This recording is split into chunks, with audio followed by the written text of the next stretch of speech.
What's up, guys? Well, for today's highlight, our guests are going to be from the Great White North.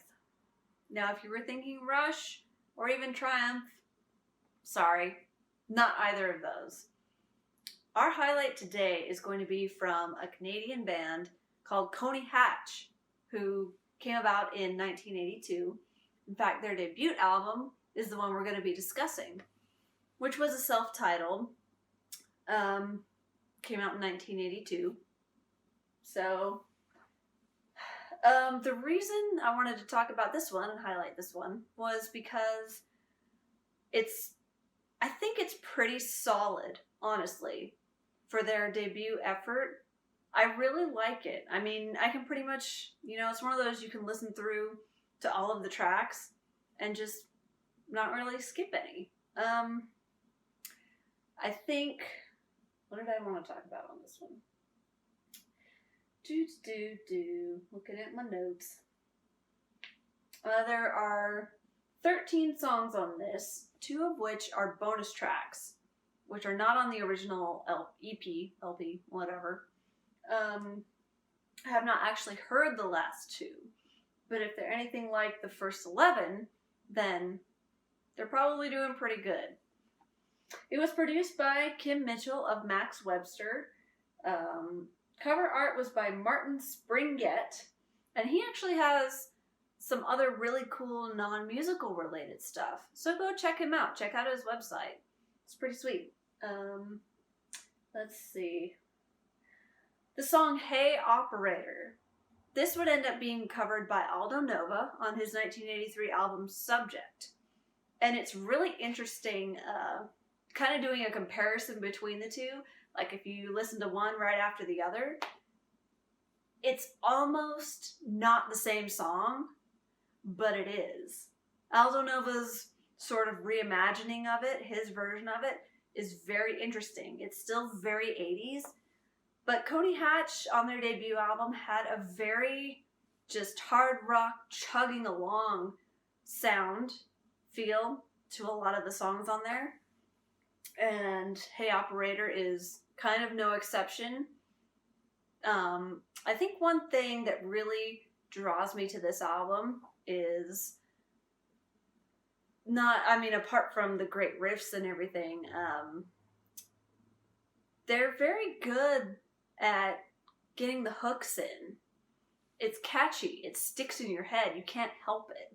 I also think they had a pretty good use of harmony as well on a lot of the songs that features throughout. Let's see, was that it? Was there anything else I want to talk about? Devil's Deck, the first song. That was like one of 3 music videos that this group did.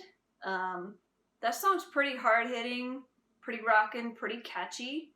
Like I said, it's funny because this album doesn't have my favorite Coney Hatch song, but I think it's my favorite album of theirs to listen through, if that makes sense. That is just delectable.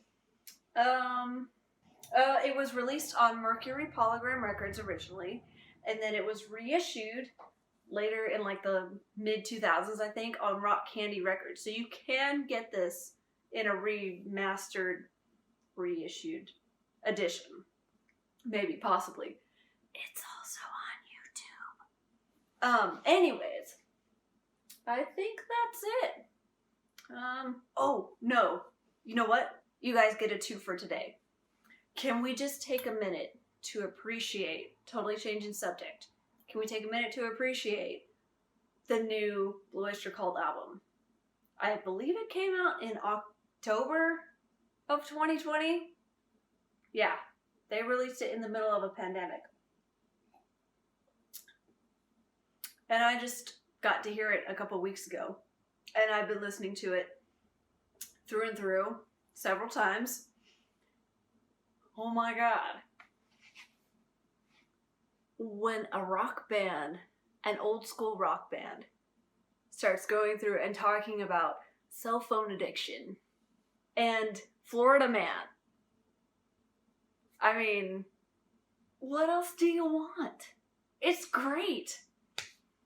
I mean, their sort of theory for the whole Florida Man phenomenon has got to be one of the most interesting and creative that I think I've ever heard for that whole scenario. But yeah, it has something for everyone. It has trains, it has boxes, it has apocalypse, end of the world scenarios. I think, could be wrong, but I think maybe even some drop D tuning. So yeah, something for everyone. It's great. Love it. Cheers, guys. Well done. Well done.